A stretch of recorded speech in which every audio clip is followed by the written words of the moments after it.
നമ്മുടെ ലൈഫിലുണ്ടാകുന്ന അൺഎക്സ്പെക്റ്റഡ് ആയിട്ടുള്ള ഇവൻസും ഇമോഷണൽ പെയിനും ഒക്കെ ഹാൻഡിൽ ചെയ്യാൻ വേണ്ടിയിട്ട് ഓരോരുത്തരും വ്യത്യസ്തമായിട്ടുള്ള ഡിഫൻസ് മെക്കാനിസമാണ് യൂസ് ചെയ്യുക. ഇന്ന് നമുക്ക് സിഗ്മണ്ട് ഫ്രോയിഡിൻ്റെ 6 ഡിഫൻസ് മെക്കാനിസം നോക്കിയാലോ.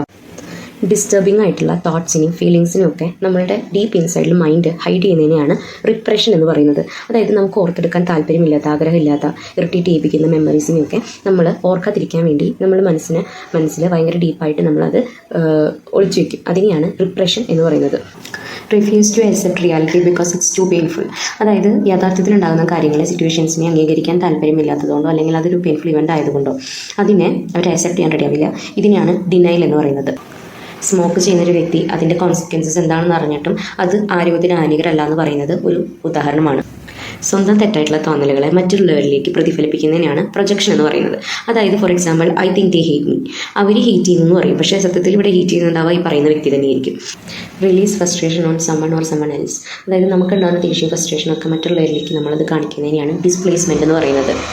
അതിനൊരു എക്സാമ്പിളാണ് നമ്മൾ പാരൻസൊക്കെ ജോലി കഴിഞ്ഞ് ഫ്രസ്ട്രേറ്റഡ് ആയിട്ട് വന്നിട്ട് കുട്ടികളോട് പെട്ടെന്ന് ചൂടാവുക, അങ്ങനത്തെ കാര്യങ്ങളൊക്കെ ഇല്ല. അതുപോലെ ഭാര്യമാരായിക്കോട്ടെ തല്ലുകൊള്ളുന്ന സമയത്ത് വേറെ എന്തെങ്കിലും പെയിനോ കാര്യങ്ങളുണ്ടെങ്കിൽ അത് ഭർത്താക്കന്മാരോട് ചൂടാവുക.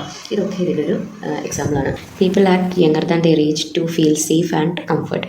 അതായത് ഒരു സ്ട്രെസ്സിനോട് കോപ്പ് ചെയ്യാൻ പറ്റാത്തതുകൊണ്ട് അവർ ഒരു കുട്ടി എന്നുള്ള രീതിയിൽ അതിനെ ആ ഒരു പ്രശ്നത്തിനെ നോക്കി കാണുന്നതിനെയാണ് റിഗ്രഷൻ എന്ന് പറയുന്നത്.